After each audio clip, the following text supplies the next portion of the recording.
All right, you should have already set up your two equations. We have two different ones that total to $1,500. So we're going to have account A plus account B equals $1,500 as one of our equations.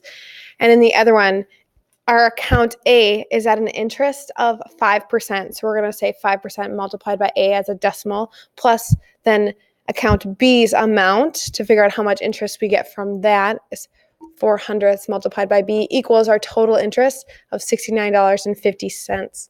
From here, I have two equations in standard form, so we can multiply the red one by 500ths so that we can create a matching term, a matching coefficient. You can see what that becomes. To get rid of that matching term, they're the same sign, so we're going to subtract. After we subtract, we're left with negative 100ths multiplied by B is equal to a negative $5.50. It's okay that they're both negative right now because we still have one more step. When we divide on both sides, account B as $550.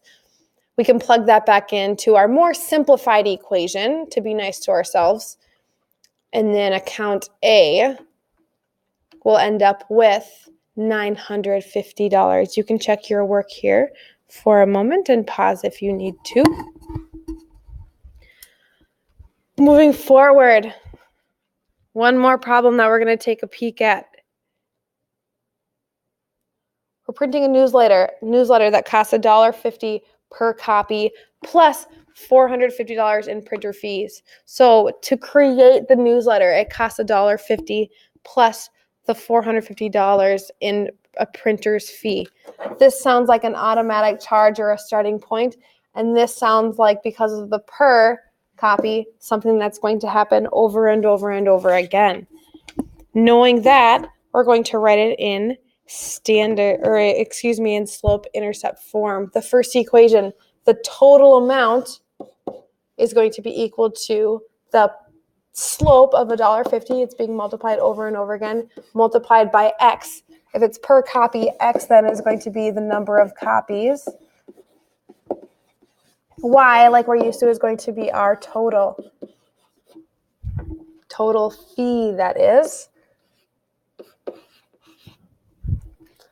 And then our starting point, our y-intercept of $450.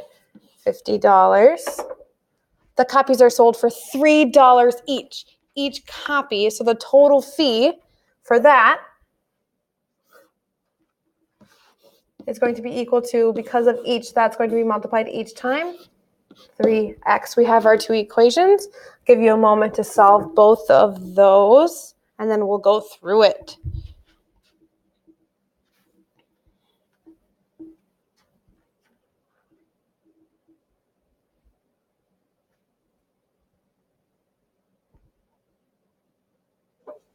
All right, so both of them are set equal to y. Instead of saying y, we can say 3x, and we can set them equal to each other. So we're going to do that, and we'll have 3x is equal to $1.50 multiplied by x plus that $450. We know in our problem that we just want to know how many copies, so we're solving for x. For this problem, we want to get the x's both on the same side. So to do that, we're going to subtract $1.50x on both sides. When we do that, we're left over with 1 5/10 x is equal to 450. We can divide by 1.5 on both sides. And x then is going to equal 300. X again is the number of copies, so it's 300 copies. If we wanted to figure out the total fee for that break-even point, we could plug that back in to figure out why. But our question is only asking for that break-even point of the number of copies, so we can stop here. All right, I'm going to give you a moment. You can work on these problems right here. We have number 7, 3y is equal to 4x plus 1, and then 8x minus 2y is equal to 10 for 7. And number 8, negative 2y is equal to negative 4x minus 2, and 3x plus 2y is equal to 9. You need to choose whichever strategy would be the best to solve these problems. Again, if they're in standard form, you'll want to use elimination. If we have them in slope-intercept form, then you'll use substitution.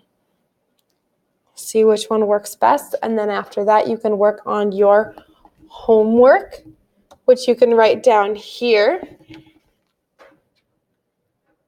You can do either side of worksheet 6-4. If you're doing side K, it's 1, 3, 4, and then 6 through 10. If you're doing side G, it's numbers 1, 2, 4, 5, and then 8 through 12. Each side has the same number of problems and similar types of problems, so you could choose which one to do.